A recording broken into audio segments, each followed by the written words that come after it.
기도로 신앙 고백하시겠습니다. 전능하사 천지를 만드신 하나님 아버지를 내가 믿사오며 그 외아들 우리 주 예수 그리스도를 믿사오니 동정녀 마리아에게 나시고 빌라도에게 고난을 받으사 십자가에 못 박혀 죽으시고 장사한 지 사흘 만에 죽은 자 가운데서 다시 살아나시며 하늘에 오르사 전능하신 하나님 우편에 앉아 계시다가 저리로서 산 자와 죽은 자를 심판하러 오시리라. 성령을 믿사오며 거룩한 공회와 성도가 서로 교통하는 것과 죄를 사하여 주시는 것과 몸이 다시 사는 것과 영원히 사는 것을 믿사옵나이다. 아멘. 324장 이후에 유초등부 부장님으로 섬기시는 김신숙 권사님 기도해 주시겠습니다.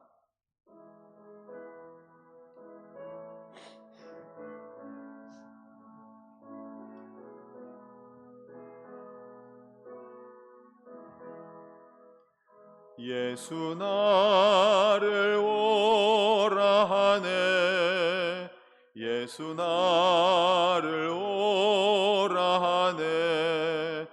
어디든지 주를 따라 주와 같이 가려네.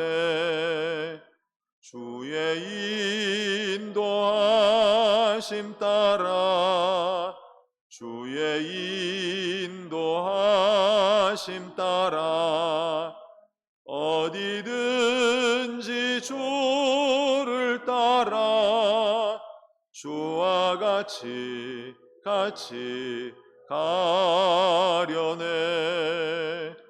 겟세마네 동산까지 주와 함께 가려 하네. 피땀 흘린 까지 주와 함께 가려네. 주의 인도하심 따라 주의 인도하심 따라 어디든지 주를 따라 주와 같이 가려네. 심판하실 자리까지 주와 함께 가려 하네. 심판하실 자리까지 함께 가려네. 주의 인도하심 따라 주의 인도하심 따라 어디든지 주를 따라 주와 같이 가려네. 주가 크신 은혜 내려 나를 항상 돌보시고 크신 영광 보여주며 나와 함께 가시네. 주의 인심 따라 주의 인도하심 따라 어디든지 주를 따라 주와 같이 가려네.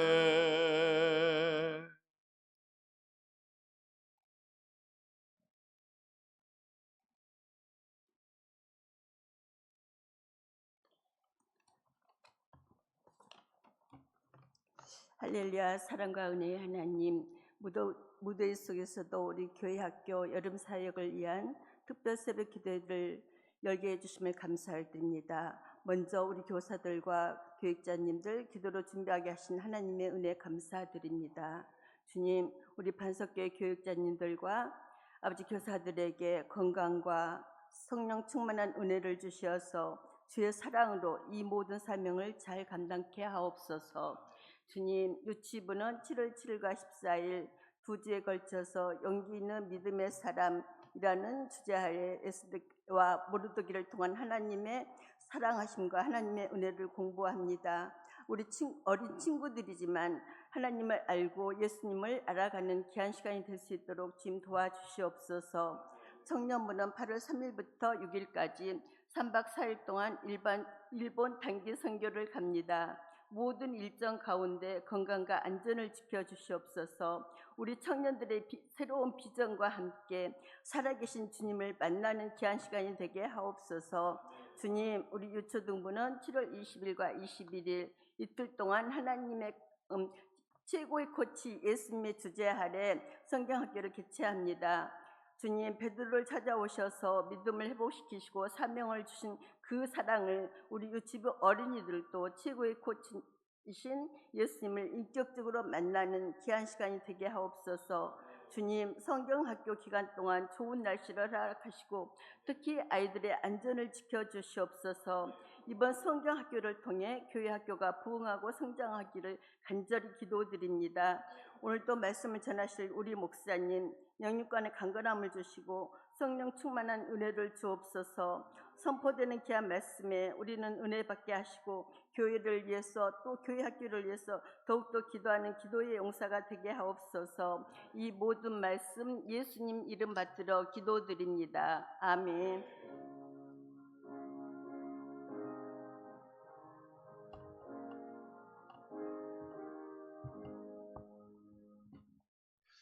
하나님 말씀은 누가복음 5장 1절에서 11절입니다.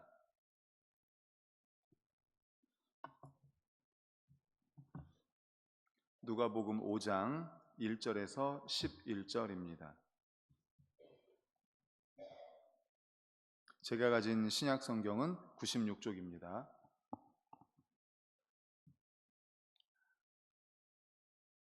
우리 5장 1절부터 11절까지 다 같이 읽겠습니다. 시작. 무리가 몰려와서 하나님의 말씀을 들을새 예수는 게네사렛 호숫가에 서서 호숫가에 배 두 척이 있는 것을 보시니 어부들은 배에서 나와서 그물을 씻는지라. 예수께서 한 배에 오르시니 그 배는 시몬의 배라.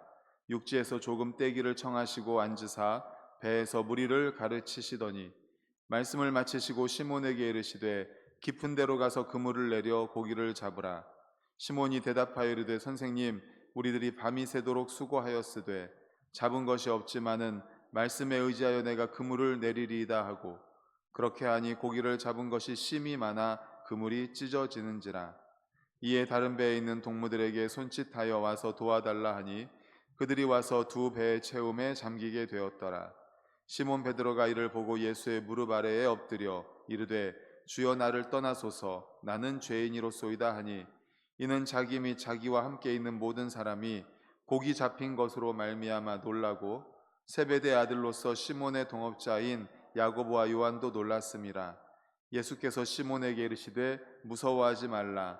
이제후로는 내가 사람을 취하리라 하시니 그들이 배들을 육지에 대고 모든 것을 버려두고 예수를 따르니라. 아멘. 오늘은 누가복음 5장 1절에서 11절을 본문으로 부르시는 주님이라는 제목의 말씀으로 함께 은혜를 나누고자 합니다. 오늘과 내일은 유초등부 말씀으로 함께 나누고 유초등부 성경학교를 위해서 기도하려고 합니다. 유초등부 성경학교 주제는 권사님도 기도하셨지만 최고의 코치 예수님입니다. 제자들을 부르시고 제자들을 훈련시키시고 또 쓰러졌을 때 제자들을 회복시키시는 코치 되시는 우리 예수님에 대한 말씀입니다. 예수님의 공생의 본격적인 시작은 갈릴리 해변가에서 제자들을 부르시는 것으로 시작하십니다. 그는 제자들을 부르시고 그들과 함께 하시고 하나님 나라 비전을 심으시는 것으로 세상을 바꾸는 사역을 시작하셨습니다.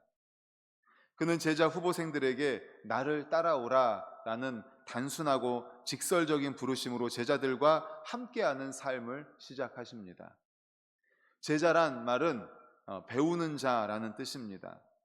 즉 예수님의 제자는 예수 그리스도의 인격과 삶을 배우고자 평생을 통해 그를 따르는 사람을 뜻합니다. 먼저 베드로와 안드레를 부르시고 그리고 야고보와 요한을 부르시죠.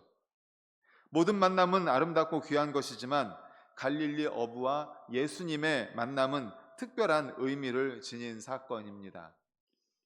그냥 갈릴리 바다에서 고기잡이로 생을 마칠 그들이 예수님을 만나 사람을 변화시키고 세상을 변화시키는 예수님의 제자가 되었기 때문입니다. 시몬 베드로와 안드레를 부르시고 야고보와 요한을 부르신 예수님은 지금 우리의 이름을 부르시는 줄로 믿습니다. 아멘. 오늘날 우리는 갈릴리 해변이 아니라 높은 빌딩이 우거진 이 도시에서, 아파트와 또 여러 빌딩 사이에서 가득한 도시에서 예수님의 제자들로 우리를 부르고 계십니다. 우리를 부르시는 주님은 본문을 통해서 어떤 영적 교훈을 주실까요?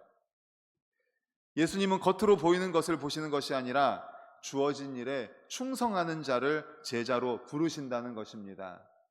오늘 말씀을 다시 한번 보시면 5장 위에 보면 빨간색으로 뭐라고 써 있죠? 어부들이 예수를 따르다라고 돼 있고 그 옆에 병행 구절로 마태복음과 마가복음이 있습니다. 마태복음 4장을 우리 한번 찾아서 읽어보도록 하겠습니다. 병행 구절인 마태복음 4장 18절에서 22절입니다. 마태복음 4장 18절에서 22절, 신약성경 5페이지입니다. 5쪽. 먼저 4장 18절을 우리 다 같이 읽겠습니다. 시작. 갈릴리 해변에 다니시다가 두 형제 곧 베드로라 하는 시몬과 그의 형제 안드레가 바다에 금을 던지는 것을 보시니 그들은 어부라. 아멘. 바다에서 금을 던지는 것을 보시니, 바로 예수님께서 갈릴리 해변에서 제자를 부르실 때의 기준과 방법입니다. 당시 당신의 지상사역 이후를 대비하기 위해서 복음의 증인이 될 만한 제자들을 찾고 계셨습니다. 이렇게 제자들을 찾으시는 곳이 어디입니까? 갈릴리 해변입니다. 갈릴리. 갈릴리라고 하면 요단강이, 가나안 땅에서 요단강이 위에서 아래로 쭉 내려오는데 위에 있는 호수입니다. 갈릴리 호수인데 너무 커서 갈릴리 바다라고도 합니다. 그리고 그 요단강이 쭉 흘러서 밑에 사해 바다까지 내려가죠. 그 요단강의 위에 있는 곳이 바로 갈릴리 바다, 갈릴리 호수인데 그곳에서 수많은 사람들이 북적거리고 있는 그곳에서 제자들을 찾고 계셨습니다. 그곳에는 일을 마치고 쉬거나 또 잠을 자는 사람들도 있었을 것입니다. 또는 동료들과 어울려서 술을 마시면서 회포를 풀고 있는 사람들도 있었을 것입니다. 오락을 즐기는 사람들 등 여러 사람들이 있었을 것입니다. 그런데 주님께서는 그런 사람들을 제쳐두고 어떤 사람을 제자로 지금 부르고 계십니까? 바다에 금을 던지는 사람, 열심히 일하고 있는 사람입니다. 열심히 일하고 있는 사람 가운데서도 베드로와 안드레를 택해서 금을 던지는 모습을 자세히 관찰하신 후에 그들을 제자로 부르셨습니다. 자신의 본분에 충실한 사람을 부르셨습니다. 그리고 야고보와 요한도 부르시는데 언제 부르시는지 21절, 마태복음 4장 21절을 다 같이 읽겠습니다. 시작. 거기서 더 가시다가 다른 두 형제 곧 세베대의 아들 야고보와 그의 형제 요한이 그의 아버지 세베대와 함께 배에서 금을 깁는 것을 보시고 부르시니 아멘. 야고보와 요한은 뭐 하고 있었습니까? 그물을 깁고 있었습니다. 이것은 주님의 부르심과 관련하여 중요한 사실을 우리에게 깨닫게 해줍니다. 그렇습니다. 주님은 자신의 본분에 충실한 자, 자신에게 맡겨진 역할을 바르게 성실하게 잘 감당하고 있는 자를 부르신다는 사실을 믿으시기를 간절히 축원합니다. 아멘. 오늘 말씀을 통해서 베드로와 안드레는 그물을 던지고 있을 때 그물을 던지는 모습을 보시고 그를 부르셨고, 야고보와 요한은 아버지의 함께 배에서 그물을 깁고 있는 모습을 보시고 그들을 부르셨습니다. 복음 증거하는 일은 쉽지 않습니다. 어렵고 고된 노동을 요구하는 일입니다. 복음을 증거하는 것 자체가 매우 힘들고 어려운 일입니다. 우리 성도님들도 이제 전도 많이 해보셨을 거예요. 그리고 행축을 통해서 교회로 많은 분들을 인도하셨을 겁니다. 쉽습니까? 어렵습니다. 쉽다고 말하는 분은 아마 없을 것입니다. 복음을 전하고 그들에게 예수 그리스도를 이야기하고 교회 한번 가십시다. 가서 말씀을 좀 들으십시다. 그리고 그들의 마음이 열리기를 간절히 기도하고 등등 구원받게 하는 게 너무나 어렵다는 것을 아마 아실 것입니다. 시간도 많이 들었을 것이고 또 열정과 노력과 눈물의 기도 또 물질도 많이 들어가셨을 겁니다. 복음을 전하는 거 절대 쉬운 일이 아닙니다. 그 영혼을 교회에 오게 하고 또 말씀을 듣게 하고 정착해서 믿음의 뿌리를 내리기까지 정말 눈물겨운 희생, 눈물겨운 열심이 들어갑니다. 정말 5년, 10년, 15년 꾸준히 해야 되는 일이 복음 전하는 일입니다. 영혼 구원하는 일입니다. 정말 어렵습니다. 그래서 사도 바울은 이렇게 복음 증거에서 한 사람을 그리스도인 만드는 것을 가리켜서 뭐라고 표현하고 있냐면 해산의 수고라고 합니다. 뭐라고요? 해산의 수고. 아기를 낳는 것과 똑같다. 아기를 낳는 것과 똑같다. 사실은 이렇게 아기를 낳는 것과 같은 마음으로 복음을 전하는 것, 그래서 우리가 행축을 하는 거 아닙니까? 행축도 마찬가지입니다. 엄마가 아기를 잉태하는 것, 그리고 잉태한 아기에게 양분을 공급해주고 10개월 동안 그렇게 양분을 공급해준 다음에 출산하고, 그리고 출산한 아기를 그냥 두는 것이 아니라 아기를 자라게 하죠. 젖을 먹이고 또 그러면서 자라게 하는 것처럼 그런 과정을 똑같이 맞는 것이 행축 아닙니까? 아기를 잉태하는 것처럼 우리가 영적으로 잉태하잖아요. 영적으로 잉태하고 그리고 양분을 계속 공급해 주지 않습니까? 주일 실천사항, 주중 실천사항을 통해서 영적인 양분을 계속 공급해 줍니다. 그리고 출산 예정일이 언제입니까? 초청주일이죠. 그날 주님 앞에 나와서 복음을 들려줍니다. 그리고 예수 그리스도를 영접하고 구원을 영접하고 이제 결신한 분들에게는 주님 앞에 나와서 또 계속해서 양분을 공급해주고 그리고 그들에게 새가족 양육을 시켜주고 말씀을 공부하고 예배를 통해서 자라게 하는 것, 정말 해산의 수고, 출산의 수고, 이게 바로 전도에서 복음을 전하고 그들을 구원으로 인도하는 너무나 힘든 일입니다. 쉬운 일이 절대 아닙니다. 그래서 이렇게 힘들고 어려운 복음 증거를 위해서는 하나님은 결코 게으르고 무책임한 사람을 제자로 뽑지 않습니다. 제자로 사람을 들어 쓰지 않습니다. 언제나 하나님은 자기 자신에게 맡은 일에 충성하는 사람, 책임을 다하는 사람, 최선을 다하는 사람을 불러 쓰신다는 사실을 믿으시기를 간절히 축원합니다. 오늘 말씀에도 베드로와 안드레, 또 야고보, 요한, 자기에게 맡겨진 본분에 최선을 다하고 있을 때 그들을 부르셨습니다. 다른 성경에도 많이 나옵니다. 모세를 부르실 때도 모세가 그의 장인 미디안 제사장 이드로의 양떼를 치고 있을 때 모세를 부르십니다. 또 엘리사를 부를 때도 그가 12겨리소를 앞세워서 밭을 갈고 있을 때 그를 부르십니다. 심지어 세리 마태를 부를 때도 세관에 앉아 있을 때 그를 부르십니다. 다윗을 부르실 때 어떻습니까? 기름 부어서 왕을 세울 때 다윗 어땠습니까? 사무엘을 보내잖아요. 이새의 집에 사무엘을 보내서 아들들 다 오게 하시오. 그래서 7명의 아들이 왔습니다. 그런데 그 중에 하나님이 없다는 거예요. 또 다른 아들이 있습니까? 네, 막내가 있습니다. 막내 어디 있습니까? 뭐 하고 있었어요? 아버지의 양떼를 돌보고 있었습니다. 그때 불렀습니다. 이처럼 우리 하나님께서는 제자를 부르실 때, 또는 하나님이 쓰시는 사람을 부르실 때 그의 중심을 보시고 그가 정말 자기에게 맡겨진 일에 충성하는 사람, 최선을 다하는 사람, 그런 사람을 불러 쓰신다는 사실을 믿으시기를 간절히 축원합니다. 아멘. 그렇습니다. 어부도 세리도 양치기도 농부도 사람들이 선망하는 직업은 아닙니다. 주님은 직업을 보신 것이 아닙니다. 겉모양을 보신 것이 아닙니다.